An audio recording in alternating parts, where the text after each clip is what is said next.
मोहब्बत का एक और खूबसूरत रूप जिसे हम यकतरफा मोहब्बत में देखते हैं, और आज हम इसको मंतकी अंजाम तक पहुंचाएंगे, जिससे मुराद ये है कि हम इसको पूरे तौर पर जान पाएंगे। इस मोहब्बत को एक दफ़ा फिर हम उस मोहब्बत में देखेंगे जो नौजवानी की मोहब्बत होती है। इसे टीनेज मोहब्बत भी कहा जाता है और इंग्लिश में इसे क्रश भी कहते हैं। लेकिन यहाँ ये फ़र्क ज़रूर होगा जो हमारा आज का उन्वान भी होगा कि एक तरफ़ा मोहब्बत। मेरे अजीज़ों, याद रखिए, मोहब्बत का ये जज्बा जो एक तरफ़ा है भी एक पाक जज्बा है। जज्बा खुदा का जज्बा है। ये जज्बा खुदा से ही सादर होता है और वापस फिर खुदा में लौट जाता है। इंसानी सोच में ये जज्बा अगरचे ये पाक जज्बा है, ये खुदा का जज्बा है, इसका अंजाम बहुत भयानक होता है। मिस्टर ए जब मिस्टर बी से मोहब्बत करता है तो मिस्टर बी में वो मोहब्बत का बीज नहीं बोया गया होता जो मिस्टर ए के दिल में बोया होता है। इसलिए मिस्टर बी जो हैं वो इसको रद्द कर देते हैं।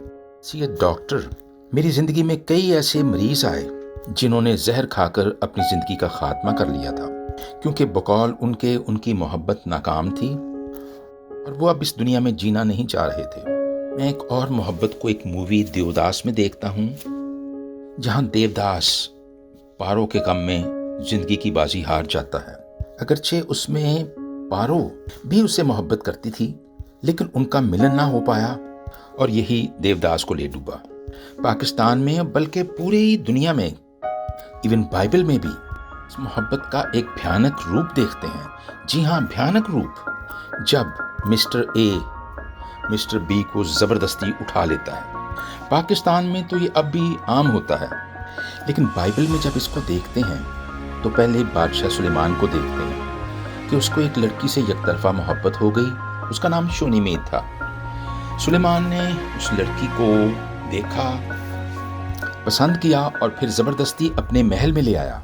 लेकिन वो लड़की सुलेमान की बजाय एक चरवाहे से मोहब्बत करती थी। ये एक मिसमैच मोहब्बत थी जिसका अंजाम तलाक पर हुआ, लेकिन अच्छा हुआ कि कोई जान नहीं गई। उसके बाद सुलेमान को एक और मोहब्बत हो गई और वो ओरिया की बीवी से हो गई, जहां उसने उसे हासिल करने के लिए उसके खामद को मरवा डाला और ज़बरदस्ती उसको अपनी बीवी बना लिया।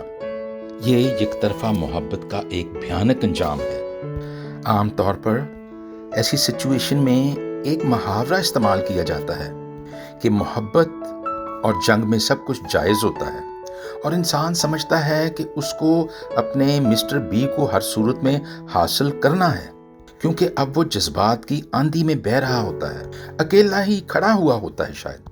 और आप जानते हैं कि आंधी जब छटती है, ख़त्म होती है, तो बहुत सा नुकसान हम अपने इर्द गिर्द देखते हैं, और यही नुकसान मिस्टर ए मिस्टर बी का कर देते हैं या कई दफ़ा अपना ही कर लेते हैं। आइए अब हम इसके हल की तरफ आते हैं। याद रखिए कि यकतरफा मोहब्बत भी एक मोहब्बत है जो पाक मोहब्बत है। ये खुदा का एक ख़ास सिन्फ है, खुदा की ये ख़ास सिफ्त है। पहली सिचुएशन में जिसमें मोहब्बत करने वाला मिस्टर ए अपनी जान की बाजी हार जाता है और वो समझता है कि उसकी ज़िंदगी का एक मकसद मिस्टर बी को जिस्मानी तौर पर पाना था, और अगर वो उसको नहीं पा सका तो वो नामुकम्मल था। ऐसी नामुकम्मल ज़िंदगी वो बसर नहीं करना चाहता और वो अपनी जान की बाजी हार जाता है। समझने की ज़रूरत है कि मोहब्बत का ये जज्बा एक जिस्मानी जज्बा नहीं है जिसमें मिस्टर बी को पाना ही उसकी मंजिल है, बल्कि ये एक ऐसा जज्बा है जिसे रूहों का जज्बा कहते हैं, और ये रूहों की परवाज़ होती है। दोनों रूहें अगरचे एक ही सिमत में एक ही तरफ नज़र आती हैं, एक दूसरे को उनके सितारे करीब करीब होते हैं, मगर अभी उनकी सच्ची मोहब्बत परवान नहीं चढ़ी होती। तो उनको अंडरस्टैंड करना है कि उनका मिलाप ज़रूर होगा, लेकिन वो अब्दियत में होगा। मेरे अजीज़ों, आप जानते हैं कि अब्दियत में हम मर्द और औरत के तौर पर नहीं होंगे, ना हमारी जिस्मानी ख्वाहिशात होंगी। रूह की कोई जिन्स नहीं होती, उसकी कोई सेक्स नहीं होती। तो आसमान पर इन दो रूहों का ज़रूर मिलाप होगा। और इस मिलाप का मतलब क्या है? क्या वो मियाँ बीवी बन के वहाँ रहेंगे? बिल्कुल नहीं, बल्कि روحوں کے ملاپ کا مطلب ہے کہ وہ ایک دوسرے کی کمپنی میں رہیں گے، ایک دوسرے کی رفاقت میں رہیں گے، جیسے ہم لوگ بھی خدا کے ساتھ ایک رفاقت میں رہیں گے۔ صورت میں بھی جب مسٹر اے مسٹر بی کو حاصل کرنے کے لیے اخلاقیات کی ساری حدیں پار کر جاتا ہے اور آخرکار اس کو وہ مل جاتی ہے، جب وہ نور جہاں کو حاصل کرنے کے لیے شہزادہ سلیم صاحب شیر افغن کو مار دیتے ہیں اور پھر نور جہاں کو حاصل کر لیتے ہیں، وہ اس روحوں کے رشتے کو بھی ایک انسانی حرص میں، انسانی ملاپ میں اور بہت بڑے گناہ کے مرتکب ہو کر کو اپنے گھر کی کھیتی سمجھ کر زبردستی اس پر قبضہ کر کے حال چلا چھوڑتے ہیں۔ یہ محبت کی بدصورت ترین شکل نظر آتی ہے۔ آئیے اب ہم آگے چلتے ہیں۔ پہلے کیس میں ان تمام باتوں کے باوجود اے کو قرار نہیں آ رہا۔ وہ سمجھتے ہیں کہ محبت کا مقصد مسٹر بی کو حاصل کرنا ہے، لیکن مسٹر بی ان کی دسترس سے بہت باہر ہے، زبردستی کر کے حاصل بھی کرنا نہیں چاہتے، شاید ان کے بس میں ہی نہیں ہے۔ غریب آدمی کی محبت ہے، نہ معاشرے سے لڑ سکتے ہیں، لیکن افسوس کی بات ہے کہ ڈپریشن میں چلے جاتے ہیں۔ مسٹر اے کے لیے خوشخبری ہے، ان کے لیے اس دنیا میں ہی مسٹر بی کو پانے کا بندوبست ہو گیا ہے۔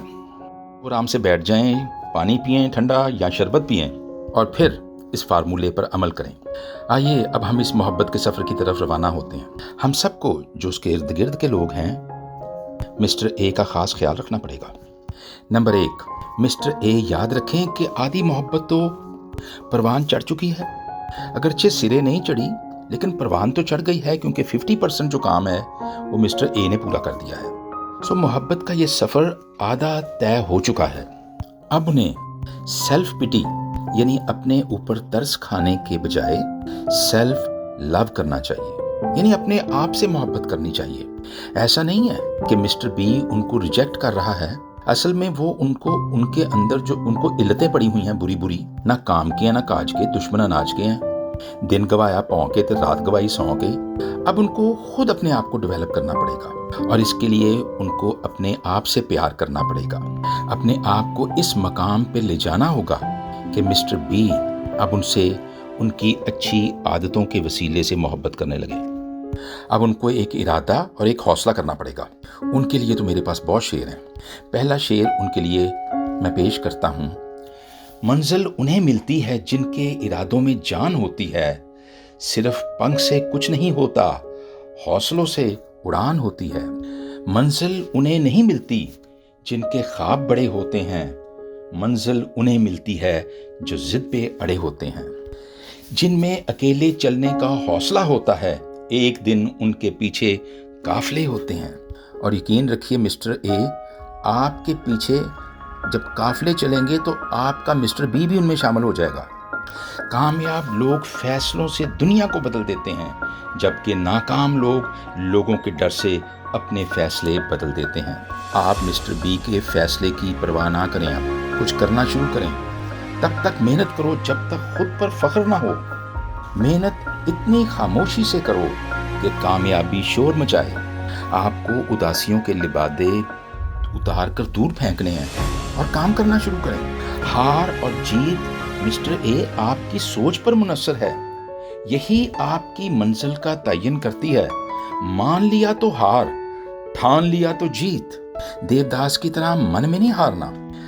میدان میں ہارا ہوا انسان تو پھر بھی جیت سکتا ہے، لیکن من کا ہارا ہوا ہار جاتا ہے۔ اور پھر یاد رکھیے گا کہ جن سے کسی کو امید نہیں ہوتی، وہی لوگ ہمیشہ ہماری امید بھی بن جاتے ہیں اگر ہمارے ارادے پکے ہوں۔